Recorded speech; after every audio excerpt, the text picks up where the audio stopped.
जय हिंद। चलिए समझते हैं अभी हालिया घटनाओं में जो गलवान में है उसको क्या अपडेट आ रही है। अभी देखिए रूस जो है वो चाइना के धीरे धीरे फेवर में जा रहा है कि रूस ने अभी चाइना को 128 MI हेलीकॉप्टर की अलग अलग कैटेगरी के हेलीकॉप्टर सेल किया है, जिसमें कुछ ट्रांसपोर्ट हेलीकॉप्टर है, कुछ अटैक हेलीकॉप्टर है, कुछ ट्रांसपोर्ट कम अटैक दोनों हेलीकॉप्टर है। देखिए इसमें रूस की मजबूरी भी है क्योंकि भारत अब धीरे धीरे हथियारों के मामले पर अमेरिका और फ्रांस पर डिपेंड होते जा रहा है और रूस को मेनली उसका जो इनकम होता है वो पेट्रोलियम से होता है और हथियार से होता है। पेट्रोलियम का क्या कंडीशन है कोरोना को लेकर आप समझ रहे हैं, इसलिए रूस की मजबूरी है, उसे पैसे चाहिए तो उसे हथियार चाइना को देना ही पड़ेगा। और ये रूस को भी समझना चाहिए कि चाइना को हथियार बेच तो रहा है लेकिन अगले इसको लेने के बाद चाइना उसे कॉपी कर लेगा और आप ये देखिएगा आने वाले 10 साल के बाद ये रूस का चाइना से आखिरी हेलीकॉप्टर डील होगा क्योंकि ये पूरा का पूरा उसको कॉपी करके चाइना उसे जरूर बना लेगा। लेकिन भारत के पास भी ये सारे हेलीकॉप्टर हैं। चीन के साथ भले रूस की कितनी दोस्ती हो जाए लेकिन रूस एक चीज है वो समझता है कि चीन और भारत में तनातनी चल रही है, इसलिए जो हथियार वो चीन को देता है वही हथियार वो भारत को देने में कहीं भी कोई गुरेज नहीं करता है।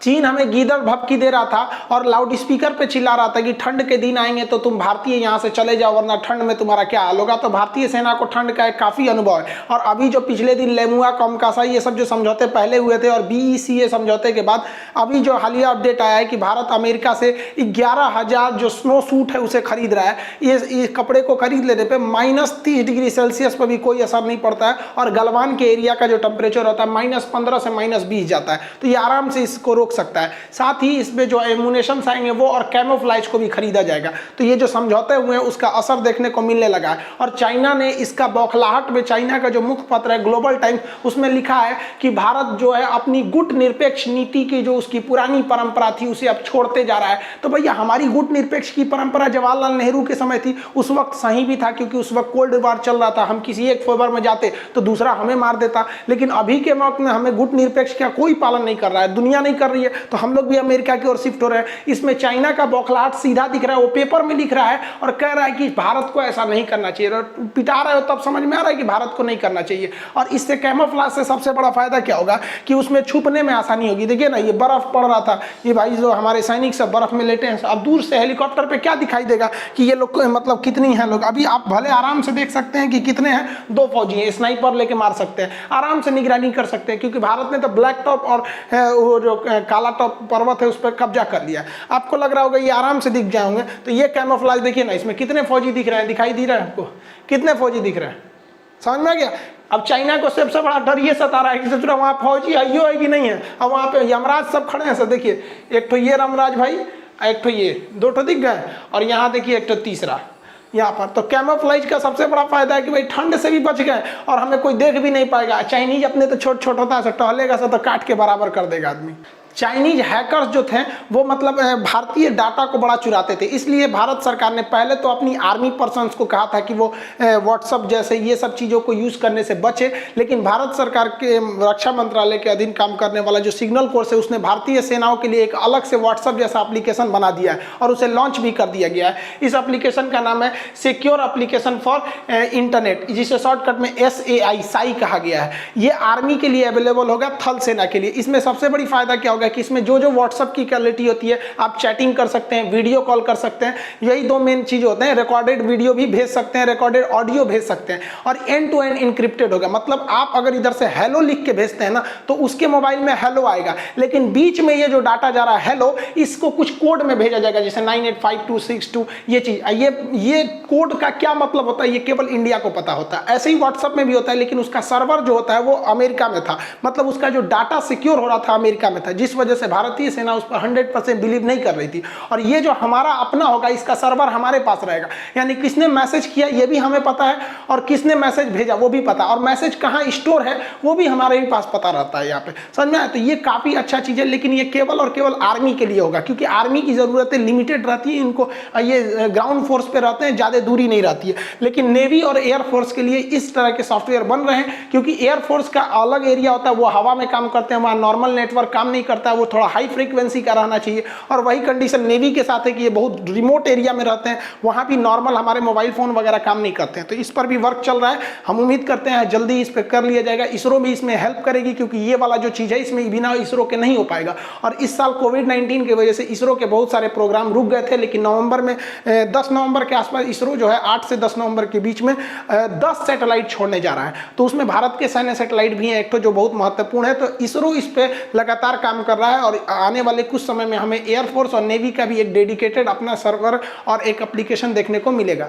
हमारे रक्षा मंत्री राजनाथ सिंह ने दुर्गा पूजा के अवसर पर आगे क्या बोल दिया कि हम अपने जो गलवान वाली स्थिति थी, हमारे सैनिक वहां तब तक रहेंगे जब तक चाइना फिंगर 4 से पीछे नहीं जाता, यानी पुरानी स्थिति में नहीं जाता है। उनका क्या कहना था, जब मीडिया ने पूछा कि आखिर कब तक सेना बॉर्डर पर रहेगी, तो इन्होंने साफ कर दिया कि जब तक चीन अपनी पुरानी स्थिति में नहीं जाता हमारी सेना वहीं रहेगी। और अजीत डोभाल साहब ये तो बहुत सूझबूझ वाले आदमी, हमारे NSA रक्षा सचिव बहुत अच्छे हैं, इनके बारे में तो कुछ कहना ही नहीं भाई, इनमें कोई डाउट ही नहीं, 24 कैरेट के सोना है। इन्होंने अपने जीवन में सबसे उटपटा जवाब दिया इस बार।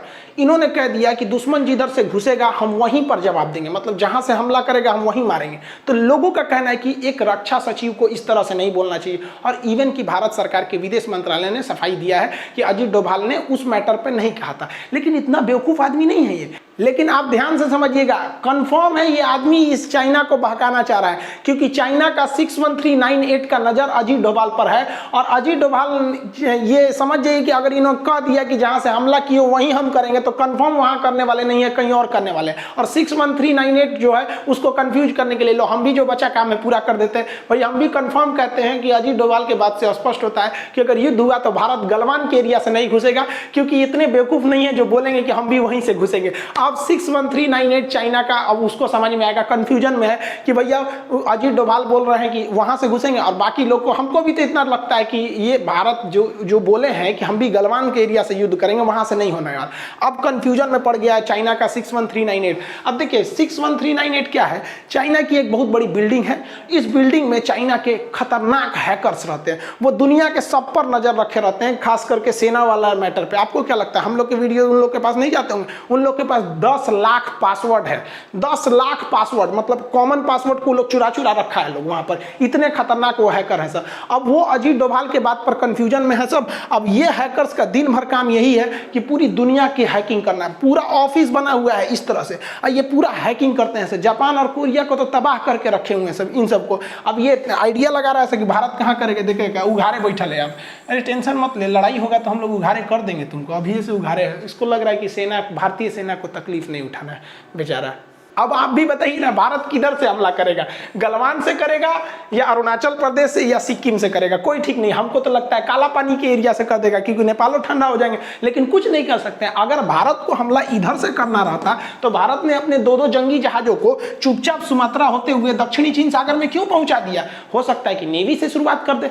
मरो तुम लोग साले, इसी में कंफ्यूजन में रहो कि हमला होगा किधर से। पाकिस्तान क्या कर रहा है, जो POK का एरिया है, जो कश्मीर का एरिया जिसको उसने इलीगली कब्जा किया, वहां का स्कार्दू एयरबेस पर हलचल तेज कर दिया, वहां विमान उड़ा रहा है, वहां पे उनकी सेना प्रमुख जा रहे हैं वहां पर। और भारत ने वहां के जो चाइना का विमान था उसको पकड़ लिया था। चाइना कंफ्यूजन में सोच रहा हमारा विमान पाकिस्तान में है, और उसको चाइनीज को इंडिया ने बताया कि भाई तेरा विमान यहाँ काम कर रहा है, क्योंकि यहाँ IL-78 विमान यहाँ था। भारतीय इसरो के जो सैटेलाइट है सब उन्होंने पता कर लिया। इसीलिए कहते हैं कि देश में जरूरी नहीं कि जो बॉर्डर पे लड़ रहा है वही मतलब लड़ाई में काम आएगा। देखिए हमारे वैज्ञानिक भी कितने काम आ रहे हैं। बेंगलोर में बैठे बैठे इसरो के सैटेलाइट ने बता दिया कि चाइना का विमान वहां पर है, स्कार्दू एयरबेस पाकिस्तान में है। तो हर तरह की टेक्नोलॉजी से जब भारत आत्मनिर्भर होगा ना, तो औकात क्या, चांग माऊ वाले नौटंकी 3-3 फुट वाले भारत को आग दिखा देंगे। बात जब पाकिस्तान के स्कार्दू एयरबेस की हो ही गई है, तो थोड़ा वहां के मंत्री और नेताओं की भी बात कर लेते हैं। यहाँ के मंत्री जी हैं फवाद चौधरी। देखिए इन्होंने संसद में बोल रहे हैं, स्टेटमेंट बाकायदा दे रहे हैं कि जो पुलवामा में इमरान खान ने कराया वो इमरान खान की बहादुरी थी। मतलब पुलवामा में जो हमारे जवान शहीद हुए हैं, वो सो रहे जवानों के ऊपर जो बम ब्लास्ट कराया गया वहां पर, उनको ये अपनी कामयाबी बता रहे हैं। अरे भाई साहब कामयाबी देखनी है तो बराबरी में आके लड़ो ना। 1971 नहीं देखे वीडियो देख लेना मेरा, कारगिल नहीं देखा तो देख लीजिए, 1984 नहीं देखे तो देख लीजिए। पाकिस्तानी सांसद सैयद सादिक ने खुलासा किया है कि जब पुलवामा हमला के बाद भारतीय वायुसेना ने बालाकोट पर जो एयर स्ट्राइक किया था, उसके बाद MiG-21 के जो पायलट थे अभिनंदन वर्धमान जी, इनका जब फ्लाइट जब क्रैश हुआ था, जब नीचे उतरे थे तो इनको पाकिस्तानी आर्मी ने पकड़ लिया था। फिर इनका क्या करना है, मतलब इन्हें वापस देना है या नहीं देना है, इसको डिसाइड करने के लिए एक मीटिंग बुलाई गई थी, जिस मीटिंग में थल सेना वहाँ के सेना प्रमुख भी थे, विपक्ष के नेता भी थे, लेकिन उस मीटिंग में इमरान खान को नहीं बुलाया गया। इनका कहना था कि भारत कभी भी हमला कर सकता है, इसको जल्दी भेजो, जबकि उनका खुद वहाँ के सांसद का कहना, हम कहते तो कोई बिलीव नहीं करता, वहाँ के सांसद का कहना है कि इनके थल सेना प्रमुख के पसीने छूट रहे थे, पैर कांप रहा था कि भारत कब हमला कर देगा, और इन्होंने कहा कि जल्दी निकालो नहीं तो रात 9 बजे हमला कर देगा। इसलिए आपको याद होगा विंग कमांडर अभिनंदन वर्धमान को रात में छोड़ा गया था कि भैया जल्दी जाओ यहाँ पर, वहाँ पे, वरना हम लोग तो छोड़ते लोग कभी नहीं किसी कीमत पे। और ये बात बहुत अच्छा हुआ आपके लिए, बहुत अच्छा काम किया आप अपने देश के लिए, वरना हम आपको विश्वास नहीं है तो सुन लीजिए। हमारे जो एयर चीफ थे धनोआ साहब, इन्होंने स्पष्ट किया कि अगर वो लोग अभिनंदन वर्धमान को नहीं छोड़ते तो भारतीय वायुसेना जो उसके फॉरवर्ड एयरबेस है, जिसमें पठानकोट आता है, अंबाला एयरबेस आता है, चाहे वो आगरा एयरबेस, जोधपुर एयरबेस या श्रीनगर एयरबेस से, सारे एयरबेस को ready to fight alert mode पर रख दिया गया था। और पाकिस्तानी आर्मी के जो फॉरवर्ड ब्रिगेड है, जो POK में है, तैनात है, उसको तुरंत एकदम फर्स्ट ऑर्डर थे उसको तबाह करने के लिए, क्योंकि पाकिस्तान रेडी नहीं था। और हम लोग तो पहले से रेडी थे, क्योंकि हम लोग करके आए थे सर्जिकल स्ट्राइक, एयर स्ट्राइक में, तो हम लोग पहले रेडी थे। यही वजह था कि पाकिस्तान थोड़ा सा घबरा गया कि ये कर देंगे। और इन्होंने प्लान क्या बनाया था, कारपेट बॉम्बिंग। देख रहे हैं कारपेट बॉम्बिंग कैसे किया जाता है, कारपेट समझते हैं, कालीन की तरह। तो जिस तरह फर्श पर कालीन बिछाया जाता है ना, कारपेट बॉम्बिंग में उस तरह से बिछा दिया जाता है। देखिए, हमें तकलीफ इस बात पे लगती है कि कोई हमारे पीठ पर आकर खंजर भोंक देता है। पुलवामा में फौजी आराम से बस में सोए थे, धमाका से उड़ा दिए, ये गलत लगता है ना। अरे भाई, मारने का शौक ही है तो खुला ऐलान करिए कि युद्ध करना है, फिर हमारे वीर सैनिक दिखाएंगे कि हम लोग क्या चीज है। खैर, हमें अपनी सुरक्षा को थोड़ा ध्यान रखना चाहिए, हमारे पास इंटेलिजेंस फेल्योर नहीं होना चाहिए, क्योंकि आप देखेंगे पुलवामा हमला भी, हमारी अगर इंटेलिजेंस पहले से रहती तो हम इसे रोक सकते थे। कारगिल में भी क्या हुआ, हमारा इंटेलिजेंस फेल्योर था, पाकिस्तानी सैनिक हजारों की संख्या में आतंकवादी का रूप लेकर घुस गए, बाद में हम लोग मारे, पीछे भी ढकेले, बदला भी लिए, लेकिन हमारी अपने फौजियों की जान चली गई ना। क्या उनकी फैमिली नहीं है? आप ताज होटल पर अटैक देखिए, या कोई अटैक दे, वो 26 ताज होटल का हमला भी तो हमारी इंटेलिजेंस फेल्योर थी। ऐसा थोड़ी है कि पाकिस्तानी तुरंत आके हमला कर दिए होंगे, पिछले 6 महीने से वो प्लानिंग कर रहे होंगे। या संसद पर हमला देखिए, सब कुछ एक इंटेलिजेंस फेल्योर से हो रहा है। तो गवर्नमेंट को अभी भी ध्यान देना चाहिए, एक एकदम डेडिकेटेड इंटेलिजेंस होनी चाहिए जो केवल टेरर अटैक पर ध्यान दे कि कहां कहां ऐसा हो रहा है, वरना आज फिर ऐसे होने लगेंगे तो क्या, हम ऐसा थोड़ी कि हमारे फौजी केवल शहीद होने के लिए बैठे हुए हैं। भाई, उनको युद्ध के लिए भेजेंगे, कहीं भी बम ब्लास्ट लगा के। हमारे इंटेलिजेंस को हर हाल में मजबूत करने की जरूरत है। मिलेंगे नेक्स्ट क्लास में। जय हिंद।